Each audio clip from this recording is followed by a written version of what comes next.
Dean and Tyler Listle are registered investment advisor representatives. Investment advisory services offered through Brokers International Financial Services, LLC, member SIPC. Brokers International Financial Services, LLC, and Secure Retirement Solutions, LLC are not affiliated companies. It's time for Secure Retirement Solutions with your hosts, Dean and Tyler Listle, fully licensed retirement specialists from Secure Retirement Solutions in Green Bay. Now, here are your hosts, Dean and Tyler. Good morning, and thank you for joining us today. Tyler and I will discuss topics that affect your retirement, such as investments, income planning, Social Security, and much more. Good morning, Tyler. How are you? Good morning, Dean. I'm doing great. How are you? Good, thank you.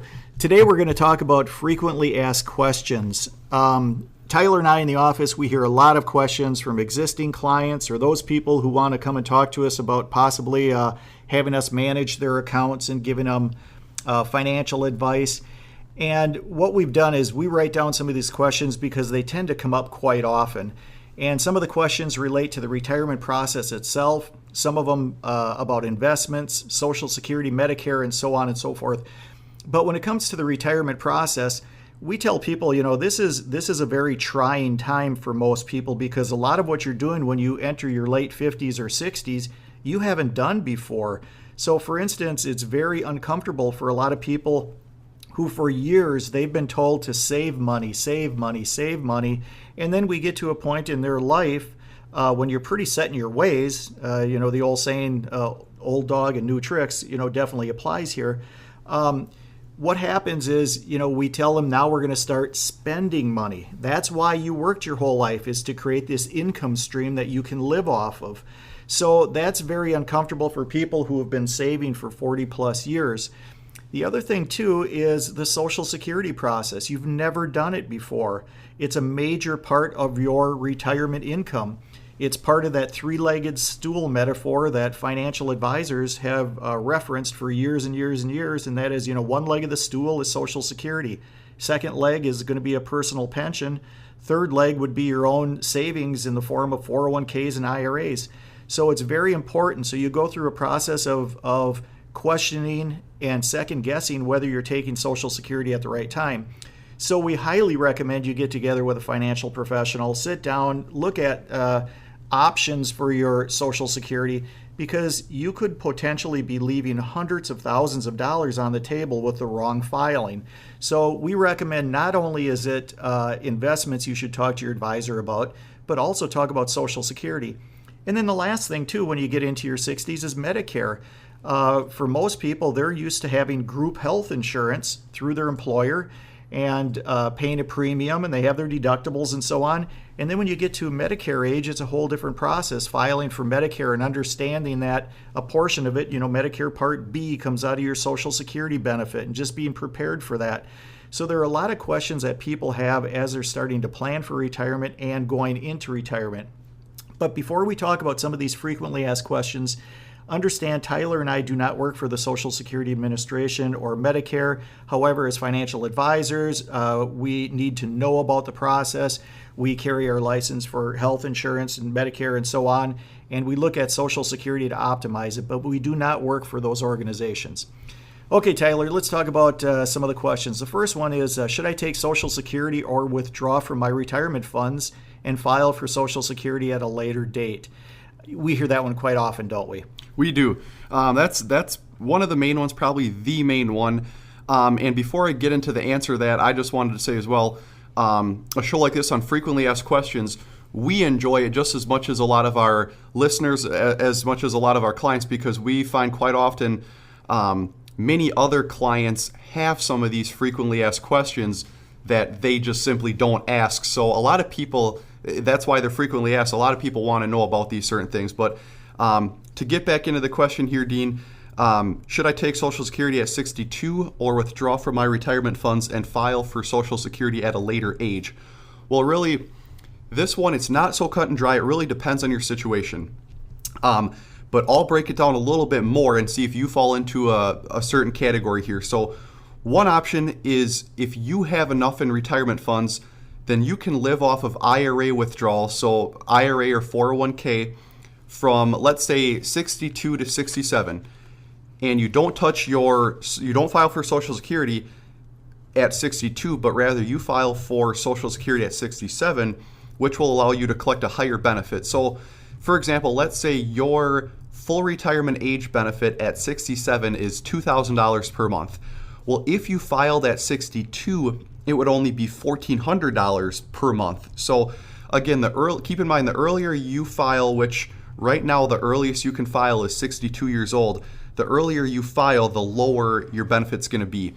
Your benefit grows by 6% from 62 to 67, or 66 or 67, depending on when you were born. And then from your full retirement age until 70 grows by about 8% per year. So again, if you withdraw funds from your IRA and leave your Social Security benefit until, let's say, 67, all the way until 70, that method will allow you to receive a higher benefit. But here's another thing, it can be advantageous for a number of different reasons. One of them being, it could also reduce the amount of taxable income that you'll need from your IRA later on, which could help avoid your Social Security benefits from being taxed if you take too much income. So that's the other thing where sometimes if people file for Social Security earlier, they're going to receive a lower benefit, and they're going to need to tap some from their retirement funds as well to try and supplement their Social Security so they can have enough to live on. But at the same time, if they're taking more from their retirement funds along with their Social Security benefit, then their Social Security could potentially be taxed. Now, the IRS has a formula to determine whether or not it's called your combined income. It's everything on your tax return, your adjusted gross income, any municipal bond interest, plus 1/2 of your Social Security benefits. That's the formula they use to determine your combined income. So if you're married and file a joint tax return, which many married people do, then 50%, potentially 50% of your Social Security benefits could be taxable if your combined income is between $32,000 and $44,000. So again, that's not a whole lot. So really, a lot of people have their Social Security benefits taxed at least 50%. And then if your combined income is above $44,000, up to 85% of your benefits can be taxable. So you want to keep that in mind, where if you file for Social Security early and you also start withdrawing from your retirement funds, that can make your Social Security benefit become taxable at the same time. So one benefit could be not touching your Social Security until later on, maybe your full retirement age or maybe even 70, and instead withdrawing from your retirement funds. That way you can avoid potential taxes on your Social Security benefits for a good amount of time. So that's kind of a case for taking from your retirement funds and letting your Social Security grow, taking that later. But if you go that route and start withdrawing from your retirement funds earlier, you need to be careful for what's called sequence of returns risk. Meaning when you first retire and if you start tapping your IRA early, and you start taking withdrawals and we have a down year, down maybe 2-3 years in the market where we hit hard times with the economy, it's kind of like a double whammy because you're already taking money out. Plus, if the market goes down 10, 15, 20%, you're also down due to the market as well. And that can really deplete a portfolio early on in retirement. So you want to be careful about that if you do start taking from your retirement funds early and delay your Social Security benefit. So that covers that portion where if you withdraw from your retirement funds and let your Social Security benefit grow, but that doesn't always work for everyone. Oftentimes, if people don't have enough in retirement funds to sustain only IRA withdrawals early on in retirement, then you might have to take your Social Security at 62 because you can't afford to delay it. You're not going to have the retirement funds to provide the income each and every year if you do delay it. So then it might make sense, let's say you retire at 62, it might make sense to hop on Social Security right away at 62, take that earlier, and then let your retirement funds try and grow a little bit. And the other thing is also your health status. So keep that in mind as well. If you're not in good health, probably going to make more sense to take it earlier as opposed to waiting. If you have genetics on your side, your parents live to be in their mid to late 90s, and you're in good health, then you might want to consider letting your Social Security benefit delay and grow and maybe not take that until you're 67 to 70, just because at that point you're going to have a higher benefit for a longer time period through your retirement. Yeah, there's a couple other things that we also throw in there too when it comes to your Social Security. We have it's a figure of speech that we have in our office, and we tell people really that Social Security decisions there's a lot of them, but you can throw them into two separate buckets. And that's basically you can take Social Security when you want to, or you can take Social Security when you need to. And what we mean by that is when we talk about want, it's people have put away enough money so they are taking care of themselves financially when it comes to IRAs and investment money. So therefore, they can delay taking their Social Security benefit. If they want, they can push it off as long as they possibly can. Many times that's the best option because now what we're doing is we're also looking at some legacy planning. We're trying to take care of our spouse, if that's the case, especially if you have a spouse that made less than you in Social Security. Many times, and not to make this sound like a sexist comment, but many times, based on numbers, the male, the husband, will pass away first. Men typically do just based on age. So if that's the case, many times we will try to push that Social Security benefit off as long as we can. So if the husband passes away and the wife has to take over the Social Security benefit, they will have the largest benefit they can get. And again, it's special planning has to go in place when you're talking about putting together retirement plans and looking at Social Security for women, because unfortunately women have typically made less money in their lifetime for the same position that men have had, and they live longer. So what we're doing is that puts additional pressure on a financial plan mainly for women. So you have to look at that. The other thing too is debt situations. If you're carrying substantial debt, as Tyler said, many times you're going to have to take Social Security early just to accommodate that debt so you don't run down your investments too soon. So those are things that need to be modeled. You need to look at your investment income. You need to look at your debt situation. You need to look at Social Security when you put together a financial plan. Yeah, Dean, and just one last thing there. Ultimately, it depends on your financial situation. So you want to get a financial plan done. That will help determine with your situation if you should file for Social Security earlier or maybe let that delay and grow and withdraw from your investments for a few years before your Social Security. So ultimately, it's going to depend on your situation. Sit down, get a financial plan done. That will help clarify that. Okay. Now we're going to talk about another question we hear quite often, and especially when you're dealing with retirees, they typically go in one of two directions. If they feel they haven't made enough money working towards retirement, but yet they either need to retire or want to retire, in situations like that, many times they make the mistake of being too aggressive. We refer to it as trying to catch lightning in a bottle. So what they do is they figure we've got another year or two before retirement. We're going to be as aggressive as we can. We're going to get as much as we can out of the market. Unfortunately, that typically is a mistake because if the market has a hiccup, you're going to go backwards instead of forward. The other mistake we see is people feel that they've accumulated enough money and then they get too conservative. Now, getting conservative during the rollover process is fine because you can plan on how much is going to move out of your company-sponsored plans into independent IRAs and so on. But many times people will get very ultra-conservative going into retirement, and they'll keep the money there throughout their lifetime. In 5, 6, 7, 10 years down the line, their money isn't going as far as they thought it should because it's not keeping up with inflation. Interest rates are so low. So what we hear from people is with interest rates being so low, where should I invest my money for safety? Tyler, what do we normally see here? Yeah, Dean, and we get this question quite often because we see retirees who, they've saved up a good chunk. They might have money just in savings, $50, $60, $70, $100,000 just sitting there in savings, and they want to know, with interest rates being so low, where can I invest my money where it's safe, but I can still get a little something from it? Well, first off, ultimately, low interest rates are best for younger investors. Reason being, it allows them to borrow money at lower rates. So the interest rate environment that we're in right now is going to help younger people.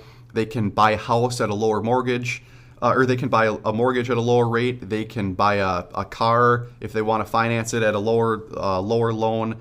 Really, right now, interest rates being low is going to help borrowers, and that's going to be young people primarily. Now, anyone can buy a house, anyone can buy a car, but mainly young people who need to get established are going to be the ones making those purchases. So really, low interest rates are going to hurt pre-retirees and retirees because of the lower returns then that come with their savings, money market accounts, CDs, fixed annuities, different things like that. So low interest rates, they help people who are going to be borrowing, but yet they're going to hurt people that want to save money, because you're also, in turn, for paying a lower interest rate on items, you're also going to be getting a lower interest rate on different types of savings products and investments like that, which the lower rates on different fixed investments like money market accounts, CDs, fixed annuities, that potentially forces retirees to allocate a higher percentage of their portfolio to maybe different stock positions to try and pick up gains, when here they might not want to, because that's putting some money at risk that they otherwise wouldn't want at risk, but they're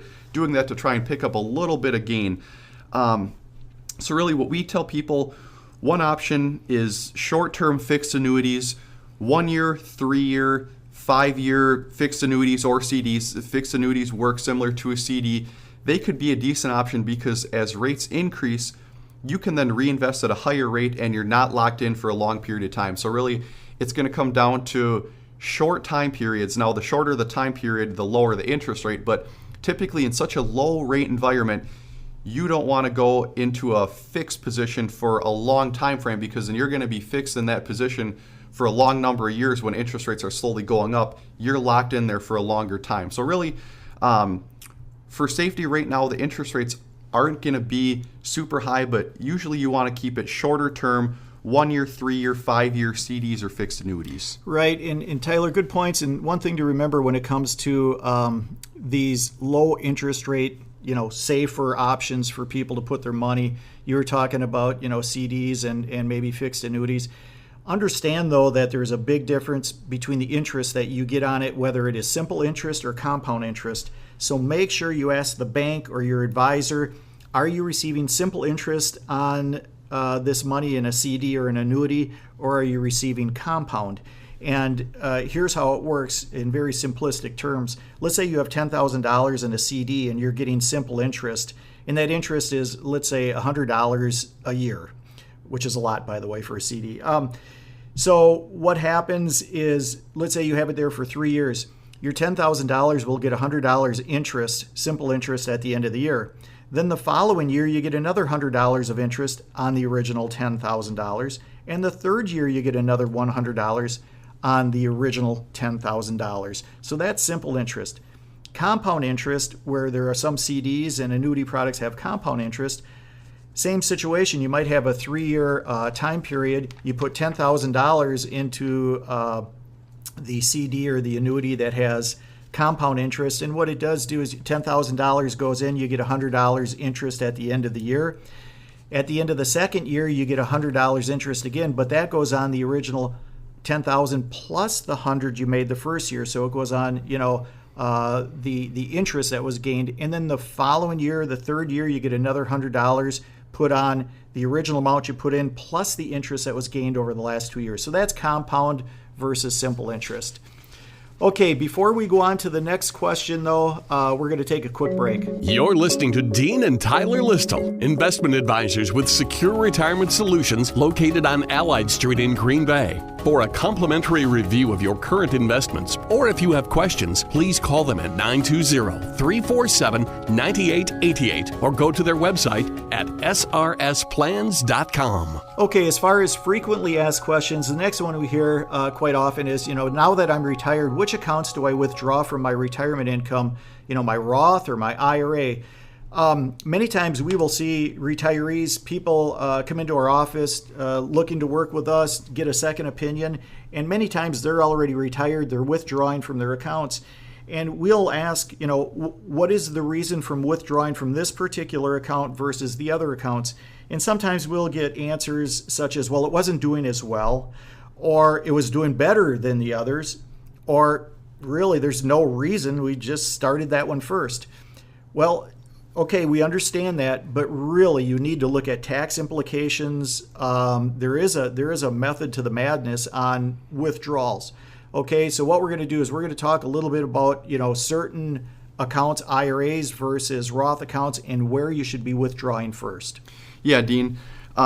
With that said, you typically want to save Roth IRA accounts to withdraw from last. So the last one would be Roth IRA accounts for a few different reasons. Number one, they grow tax-free. So with a Roth account, again, that's money that you put in after tax dollars. So you already pay taxes on it up front, but then you put it in and it grows tax-free, and then so anything you put in as well as all the growth is then tax-free. You don't pay taxes on any of that. You also don't have to pay any taxes on the withdrawals when you take money out, whereas with a traditional IRA, you do have to pay taxes on any money when it's withdrawn. With a Roth IRA, you do not. And lastly, a Roth IRA can pass on to your beneficiaries tax-free as well, whereas a traditional IRA, they're going to have to pay taxes on a traditional IRA. So with a Roth account, really it's advantageous. You want to keep it to the end because you're not going to have to worry about any taxes on withdrawals, and it'll pass on to your heirs tax-free also. Whereas a traditional IRA, that's money that you started up through maybe an employer-sponsored plan and you rolled it over a few times, but that was money that it's never been taxed. So that money went right from your paycheck into your 401k, and then you might have rolled it over to an IRA, but yet you haven't paid taxes on it. So that one is where it's going to be fully taxable when you start taking withdrawals. So the Roth IRA is what we want to push to the bottom and usually have that last. However, there are some situations where it does make sense to withdraw from a Roth IRA first. So Dean, why don't you take our listeners through situations where it might make more sense to withdraw from a Roth IRA first as opposed to last? Okay, so Tyler explained why Roth accounts typically go, last further in your retirement. They go tax-free onto your beneficiaries and so on. But with the creation of the Affordable Care Act some years ago, people who retire prior to going on Medicare, and let's say they retire from their employer, they take COBRA for a little while, for 18 months or so, and then they need health insurance from the exchange, the Affordable Care Act. Well, that is your premiums are based on income. It's not based on pre-existing conditions. Those are gone. It's based on income. So what happens is you have to look at your potential income, and that's going to determine how much you're going to pay in insurance premiums, your health insurance. Well, if you draw money from cash positions or you draw money from Roth IRAs, under the Affordable Care Act, that does not go against you as far as income. So many times we will tell people, okay, we're going to flip things around here a little bit from, typical planning that we saw years ago, and we're going to start withdrawing from your Roth accounts first. By doing so, we can still get income to that investor, income that they need in retirement, but yet it is not reportable as income as it goes towards your insurance premiums. So sometimes we will take Roth accounts first now for the clients in the early part of the retirement. Now, another reason for taking traditional IRA withdrawals first. So again, like you said there, Dean, that's the one situation where it might make sense to withdraw from a Roth IRA first. But let's say that we don't have to worry about that in this case. Let's say that we push the Roth IRA accounts last and take from a traditional IRA first, which is typically the way to go about it.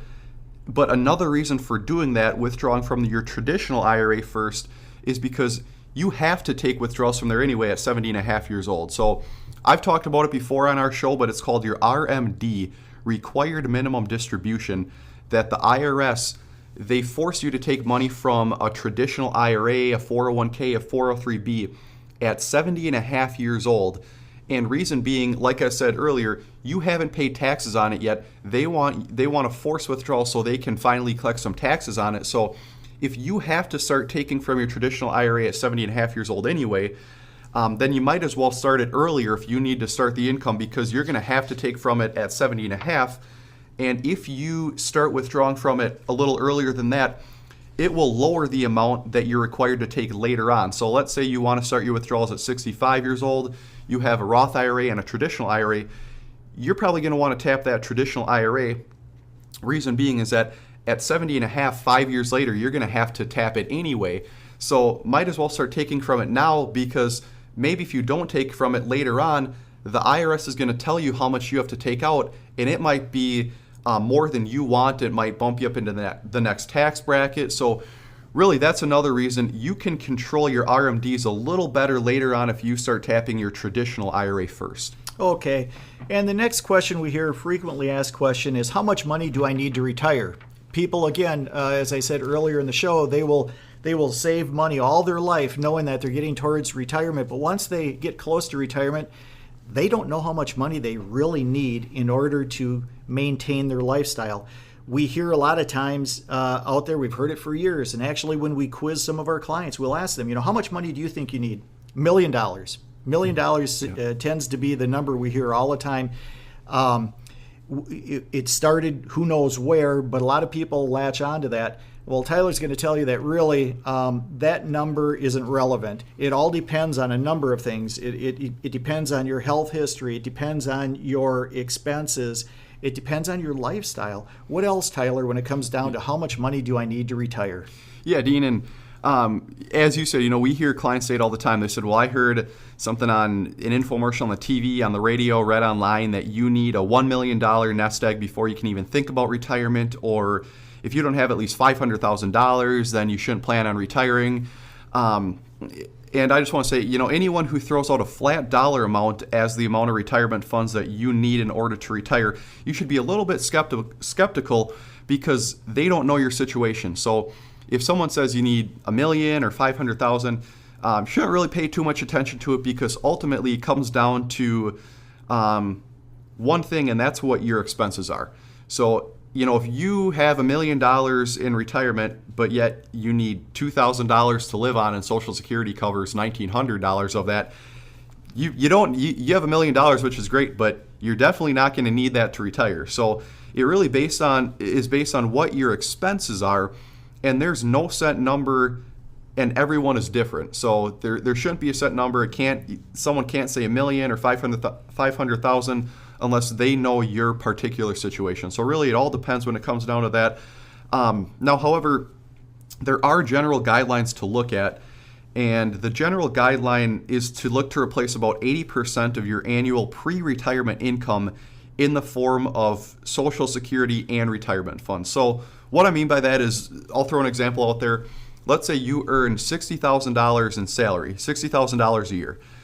Then you should plan to need around $48,000 to $50,000 or so in retirement, about 80% of what you were making in your pre-retirement years. But ultimately, what it comes down to here is simply getting a financial plan done.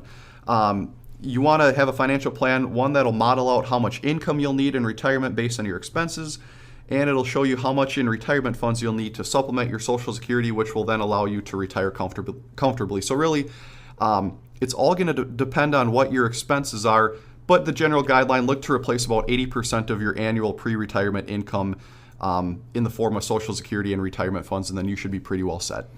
Okay, that's all the time we have this week. See you later, and hope you'll join us again next week. We'll see you next week.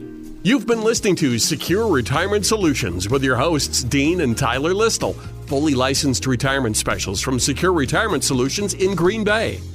To get more information from Dean and Tyler, contact them at Secure Retirement Solutions on Allied Street in Green Bay.